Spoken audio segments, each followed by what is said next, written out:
Di awal film ditunjukkan sebuah rekaman tempo dulu mengenai pembangunan apartemen, di mana di masa lalu apartemen dibangun untuk menyediakan ruangan sebagai tempat tinggal dan memudahkan orang untuk memiliki rumah. Namun sekarang kenyamanan menjadi faktor lain yang banyak dibicarakan. Kemudian film dimulai dengan fenomena yang sangat mengerikan. Sebuah bencana datang secara tiba-tiba di sebuah kota di Korea, di mana permukaan bumi bergerak layaknya gelombang yang kemudian memporak-porandakan apa saja yang ada di atasnya, menyebabkan semua bangunan hancur akibat tanah yang terbelah dan seakan bumi hampir runtuh, menyisakan satu gedung apartemen yang tersisa. Seorang pria bernama Min Sung keluar dari apartemennya dan melihat penghuni lain yang sedang berkumpul membahas keamanan tempat tinggal mereka. Min Sung pun kembali dengan membawa air. Di sana terlihat sang istri bernama Myung Hwa yang sedang memeriksa persediaan makanan mereka yang mulai menipis. Min Sung pun terlihat menyesali karena ia tidak pergi berbelanja pada pekan lalu sebelum terjadinya bencana ini. Sementara di luar, terlihat beberapa orang menuju ke apartemen dan kemudian seorang ibu membawa anaknya yang masih kecil mendatangi tempat tinggal Min Sung dan Myung Hwa. Ibu tersebut memohon kepada Min Sung agar diizinkan masuk dan menumpang. Mereka berasal dari Dream Palace, komplek yang terletak di seberang jalan yang kini telah hancur. Jika tidak ada tempat berlindung, ibu itu dan anaknya akan kedinginan. Namun Min Sung keberatan karena keadaan mereka yang juga sedang kesulitan. Ibu tersebut terus memohon dan akhirnya datanglah Myung Hwa yang iba dan mengizinkan mereka masuk. Keesokan harinya terlihat Myung Hwa yang sedang bermain walkie-talkie dengan anak si ibu yang menumpang di apartemennya. Dan tak lama datanglah Min Sung yang baru kembali dari luar dan membawa olahan buah kalengan yang ia dapat dari hasil barter dengan penghuni lain karena di saat seperti ini, uang tidak lagi berguna untuk mendapatkan sesuatu. Min Sung pun masuk ke kamar dan disusul oleh Myung Hwa. Diam-diam Min Sung mengajak istrinya menikmati makanan itu karena hanya sedikit dan sungkan bila dimakan di depan tamu mereka. Namun Myung Hwa justru ingin mereka berbagi dengan si ibu dan anaknya di luar. Tapi setelah Min Sung berhasil membujuk, akhirnya mereka makan berdua. Dan kemudian akhirnya si anak malang itu pun mendapat bagiannya. Sementara itu di luar tiba-tiba terjadi ledakan sesaat setelah salah seorang tertikam akibat tempat tinggalnya dimasuki orang yang tak dikenal dari luar apartemen. Keadaan pun kacau dan tak lama muncul seorang pria yang sigap dan langsung menolong memadamkan api yang dibantu oleh Min Sung. Dengan semangat, pria tersebut akhirnya berhasil memadamkan api. Ketua Dewan Perempuan di apartemen itu yang bernama Kem E memuji keberanian dan aksi heroik lelaki yang tinggal di nomor 908 itu. Para penghuni dikumpulkan untuk membahas tentang orang-orang asing yang mulai masuk ke apartemen mereka. Sebagian pendatang itu adalah orang-orang dari Dream Palace, kompleks seberang yang dikenal warga apartemen sebagai orang-orang yang sombong kepada warga apartemen dengan meremehkan mereka. Akan tetapi di luar perlakuan buruk itu, mereka juga harus mengambil keputusan atas masuknya para pendatang ke wilayah mereka yang saat ini merupakan satu-satunya bangunan yang bisa dijadikan tempat berlindung. Di samping itu, mereka sekarang berada di situasi yang sangat berbeda dengan kehidupan biasanya. Semua serba terbatas. Semua manusia dalam keadaan terdesak. Apapun bisa terjadi demi bertahan hidup. Perbedaan pendapat pun tak dapat terelakkan dalam pertemuan tersebut. Ada yang mengizinkan para pendatang untuk menetap, akan tetapi ada juga yang mempertimbangkan untuk menghalau mereka. Di tengah ramainya suara yang berbeda-beda, ditunjuklah Min Sung sebagai orang yang bekerja di pemerintahan untuk menyarankan langkah pertama agar bisa memecahkan masalah seperti ini.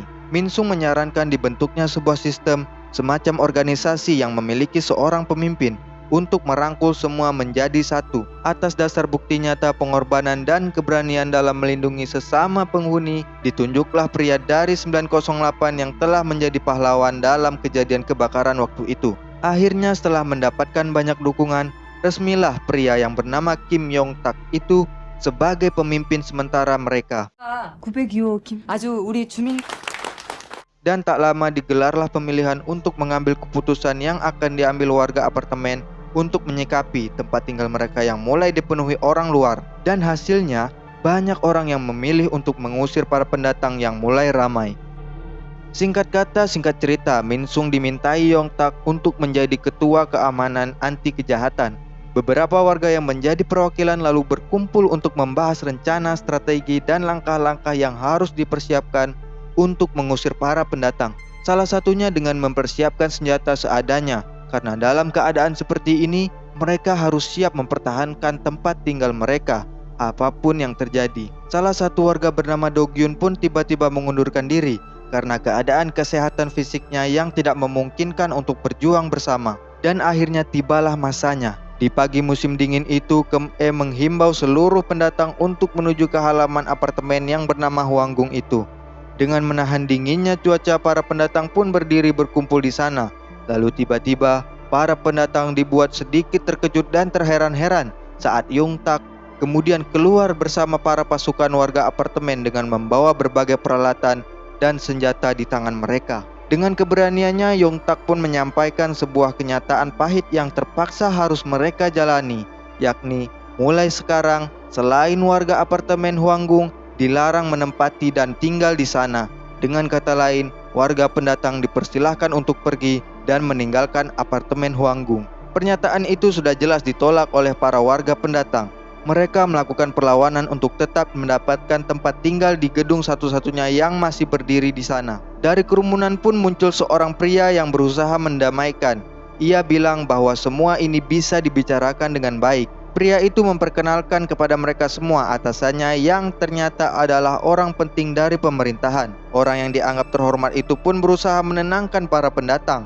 Namun Yong-tak dengan tegas tetap berdiri mempertahankan apartemen. Ia mempersilahkan para pendatang semuanya untuk segera pergi. Sekarang semua seakan sudah diriset ulang. Tidak ada yang berbeda antara orang penting dan orang biasa. Disinilah akhirnya situasi semakin panas saat Yong-tak tumbang akibat diserang, dan dalam sekejap kericuhan pun akhirnya terjadi.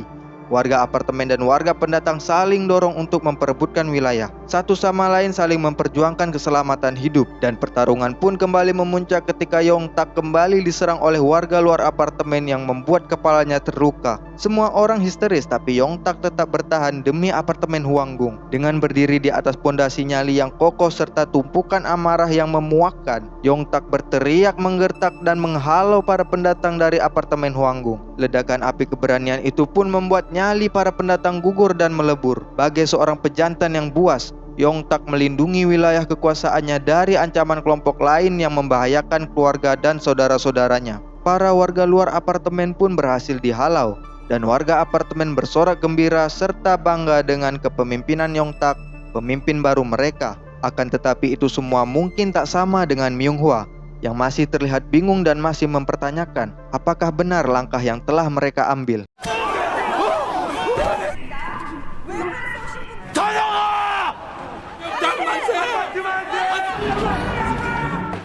Namun itu semua berhasil ditepis dengan terbentuknya warga apartemen yang kini lebih solid.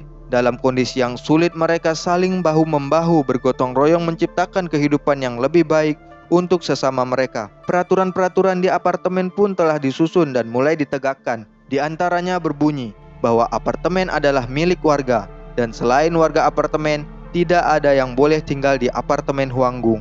Warga apartemen Hwanggung bersatu di bawah kepemimpinan Yong-tak. Kini di sana tercipta kehidupan yang damai. Berbagai sarana pun telah dibentuk. Tugas dan divisi telah dibagikan dari kesehatan, keamanan, logistik, konsumsi, dan berbagai hal lainnya. Warga apartemen kini layaknya memiliki kerajaan baru yang harus mereka jaga. Akan tetapi, sekeras apapun mereka bekerja di sana tak akan menghasilkan sumber makanan.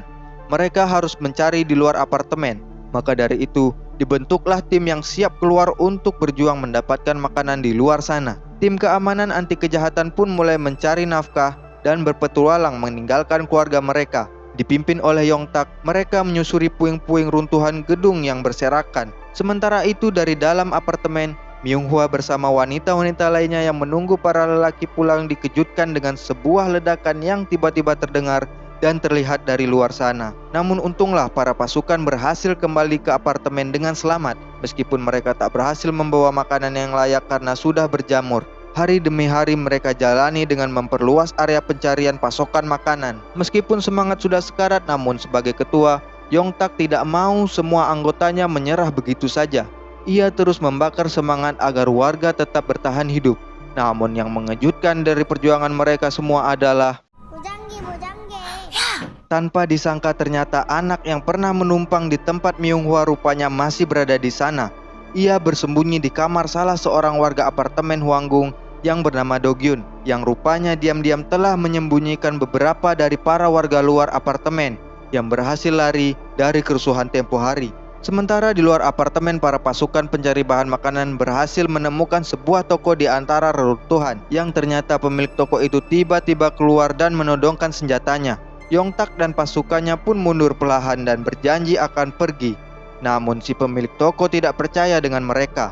Kemudian datanglah Min-sung dari belakang, yang kemudian berhasil mengalihkan si penjaga toko, lalu disergap oleh warga apartemen. Akan tetapi tindakan tersebut pun terlihat terlalu jauh ketika Yong-tak yang kesal menghabisi penjaga toko tersebut dan kemudian mengambil semua barang dan makanan di toko itu. Dari sini semuanya mulai terang-terangan dan terlihat berbeda. Dari yang awalnya para warga apartemen ini merupakan orang-orang yang memperjuangkan hak-haknya untuk bertahan hidup, kini jadi bertindak melampaui batas dengan mengambil hak orang lain demi bertahan hidup. Dari sini pula saya teringat dengan Myung-hwa yang di awal tampak ragu tentang apakah ini jalan yang benar ketika harus menghalau orang luar yang ingin menumpang atap di apartemen. Rumor-rumor tentang para warga apartemen pun menyebar dengan sangat cepat di kalangan kelompok-kelompok lain yang ternyata masih bertahan hidup di luar sana. Sementara warga apartemen sendiri kini bersukacita atas keberhasilan mereka dan mengadakan pesta atau semacam festival di kalangan mereka. Semua orang akhirnya bisa menikmati makanan yang lezat. Akan tetapi Myung-hwa masih terlihat penasaran dengan apa yang sebenarnya terjadi di luar sana dan bagaimana cara mereka semua mendapatkan makanan-makanan ini. Di tengah riuhnya pesta, warga pun dikejutkan dengan kedatangan seorang gadis misterius yang setelah diselidiki, ia bernama Hyewon. Gadis yang sebenarnya adalah penghuni apartemen yang pergi dari sana sebelum bencana terjadi. Entah apa yang terjadi dengan keluarganya yang lain, namun kini Hyewon berhasil kembali dengan selamat. Kem-e pun memanggil Hyewon dan menyuruhnya menyapa Yong-tak yang ternyata merupakan tetangga dekatnya. Namun Hyewon terlihat tidak mengingat wajah Yong-tak. Bagaimana bisa seseorang tidak mengenali wajah tetangga dekatnya sendiri? Ini bukan karena Hyewon sedang linglung akibat perjalanan jauh atau faktor kelelahan. Hyewon memang benar-benar tidak mengenali wajah Yong-tak karena sebenarnya pria yang kita kenal sebagai pahlawan ini sebenarnya bukanlah bernama Yong-tak. Nama aslinya adalah Sebom. Ia seorang supir taksi. Awalnya ia datang ke apartemen Hwanggung untuk menuntut haknya karena kasus penipuan. Ia mendatangi sebuah kamar apartemen untuk meminta uangnya kembali. Sementara keluarganya dikejar-kejar penagih hutang yang menuntut bayaran. Sebom merupakan korban penipuan seorang penghuni apartemen Hwanggung, yang tak lain dan tak bukan adalah Yong-tak yang asli. Karena Yong-tak terus saja berkelit dan tidak mau membayar Sebom, maka Sebom yang sudah stres dan gelap mata pun menghabisi Yong-tak yang disaksikan oleh ibu Yong-tak yang sudah tak mampu berbuat apa-apa lagi. Dan itu semua terjadi tepat sesaat sebelum bencana sesungguhnya datang. 엄마! 약 먹고 되던. Rumor tentang warga apartemen yang membunuh orang lain untuk mendapatkan makanan sudah masuk ke apartemen Hwanggung itu sendiri dan membuat Myung-hwa yang mendengarnya menjadi terkejut dan sedih. Ia pun menanyakan kepada Min-sung apa yang sebenarnya terjadi di luar sana. Myung-hwa pun sedih dan merasa kecewa jika sampai benar tentang apa yang dibicarakan orang-orang. Sementara Min-sung hanya mampu menutup-nutupi semua itu dari istrinya karena tidak tahu harus berbuat apa lagi. Myung-hwa pun diam-diam mengunjungi tempat Do-gyun dan mengantarkan persediaan makanan. Namun ternyata Myung-hwa telah terpantau oleh Sebom dan kemudian datanglah Hyewon yang ingin masuk ke kamarnya. Tanpa disangka, Sebom pun dengan modus yang halus memaksa masuk secara tidak langsung dan berlagak akrab dengan Hyewon sebagai tetangga dekatnya. Hyewon yang merasa ketakutan pun tak mampu berbuat banyak saat Sebom yang mulai waspada mengancam halus karena merasa Hyewon sudah mengetahui kedoknya. Hyewon pun sempat ngobrol dengan Myung-hwa, namun Hyewon malah diganggu ibu-ibu mulut lancip yang merasa Hyewon seenaknya datang dan tinggal di apartemen mereka. Hyewon pun mengungkap kesedihannya dan akhirnya mengatakan kecurigaannya terhadap Sebom yang merupakan tetangga dekatnya itu, orang yang terpilih menjadi pemimpin warga apartemen Hwanggung. Sementara itu komplek apartemen pun dibuat geger dengan ditemukannya mayat warga apartemen. dan ancaman dari kelompok lain dari luar apartemen. Malam hari kemudian tiba, lalu Sebom dan pasukannya pun tiba-tiba mendatangi tempat Do-gyun yang telah dicurigai menyembunyikan orang-orang dari luar. Tempat tinggal Do-gyun pun digeledah dengan sangat mendebarkan, dan kemudian semua yang disembunyikan akhirnya terbongkar. Dan yang lebih mengejutkan lagi adalah ketika Min Sung tidak menyangka selama ini ternyata Myung Hwa, istrinya sendiri, telah mengetahui pengkhianatan ini dan diam saja, yang malah membantu memberikan pasokan makanan. Min Sung tak habis pikir dengan apa yang terjadi. Min Sung dan Myung Hwa kini sama-sama kebingungan dan buntu dalam keadaan seperti ini. Myung Hwa telah bersalah sebagai warga apartemen Hwanggung, sementara Min Sung telah bersalah sebagai manusia yang seharusnya memiliki hati nurani dan akal budi. Min Sung sekarang bukanlah Min Sung yang Myung Hwa kenal.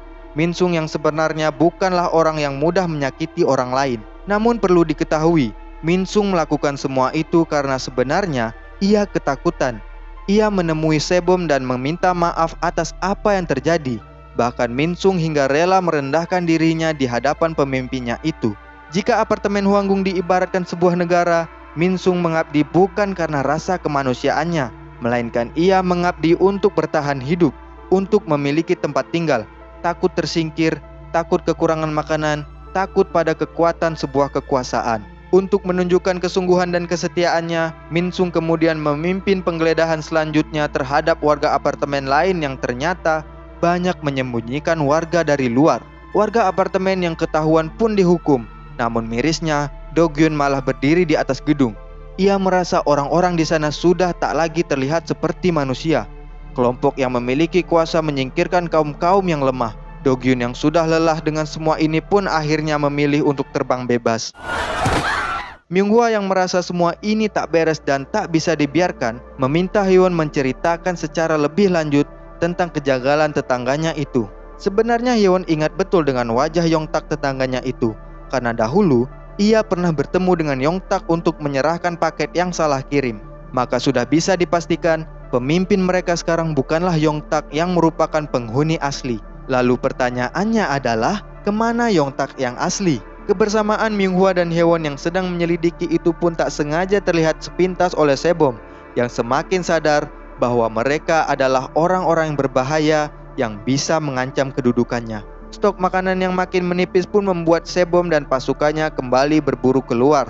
Dan pada kesempatan itulah Myung Hwa dan Hyewon melakukan aksi nekat menjebol tembok untuk dapat masuk ke dalam tempat Yongtak yang ditempati Sebom.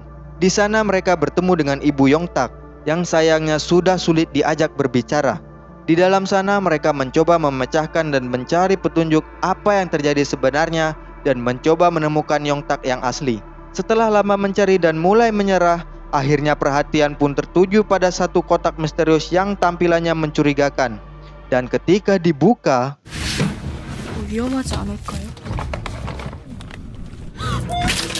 mayat Yongtak pun akhirnya ditemukan. Sementara di medan perburuan para pasukan berhasil mendapatkan stok makanan yang sangat banyak. Namun ketika di jalan pulang, mereka tiba-tiba diserang kelompok lain yang menyebabkan jatuhnya korban dan memaksa mereka untuk segera lari dan menyelamatkan diri. Mereka pun berhasil tiba di apartemen. Namun salah satu korban yang merupakan anak dari Kem E pun tak dapat diselamatkan. Kem E yang histeris pun mengamuk dan menimbulkan keributan dengan Sebom. Namun kemelut itu seketika redam dan senyap ketika Myung Hwa dengan mengejutkan mengungkap identitas Sebom yang sebenarnya.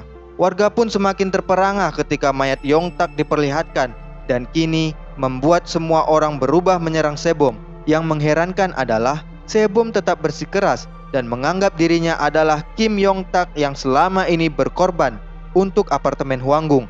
Sebom yang geram dan tak terima pun melihat Hyewon dan kemudian melemparkannya ke dalam jurang. Selama ini warga apartemen Hwanggung telah salah memilih pemimpin. Sebom memang orang dengan nyali yang lebih tebal daripada baja. Ia pekerja keras dan rela berkorban. Tapi dia bukanlah orang yang jujur dan bukan orang yang mampu berlapang dada menerima kenyataan. Orang seperti Sebom, bila dijadikan pemimpin, memang akan mampu membakar semangat anggota kelompoknya, tegas dalam mengambil keputusan dan memiliki persatuan yang kuat. Akan tetapi sangat sulit untuk menghentikan keinginan orang seperti ini dan akan sulit menjatuhkannya. Di tengah terpuruknya para warga apartemen karena dihianati oleh pemimpin, datanglah kelompok lain yang mengambil momen ini sebagai peluang mereka untuk menyerang apartemen. Pertarungan perebutan teritori pun kembali terjadi yang kini semakin ganas dengan melibatkan bom yang menumbangkan banyak orang. Sebom yang terluka parah pun kemudian pergi kembali ke kamarnya meninggalkan para pasukan. Ia kemudian tumbang disusul dengan para warga luar apartemen yang masuk menjarah isi ruangan tersebut. Dan Sebom kini tak mampu berbuat apa-apa. Sementara itu Min Sung dan Myung Hwa yang berhasil sembunyi dari serangan warga luar yang menyerang pun akhirnya kabur keluar apartemen. Min Sung yang terkena luka tusuk bersama istrinya kini mau tak mau harus keluar dan berjuang melawan keadaan. Mereka tidur di dalam sebuah lemari dan sayangnya ketika pagi datang, Myung Hwa pun harus ikhlas dengan kepergian suaminya akibat luka tusuknya itu. Myung Hwa pun ditemukan para survivor lain dan ternyata menerima dan mempersilahkan Myung Hwa untuk tinggal bersama mereka. Melihat bantuan yang tak kunjung datang, kemungkinan bencana yang terjadi bukan hanya melanda Korea saja, melainkan terjadi di skala yang lebih besar. Dan kejadian ini telah mengungkap kepribadian dan sifat asli manusia.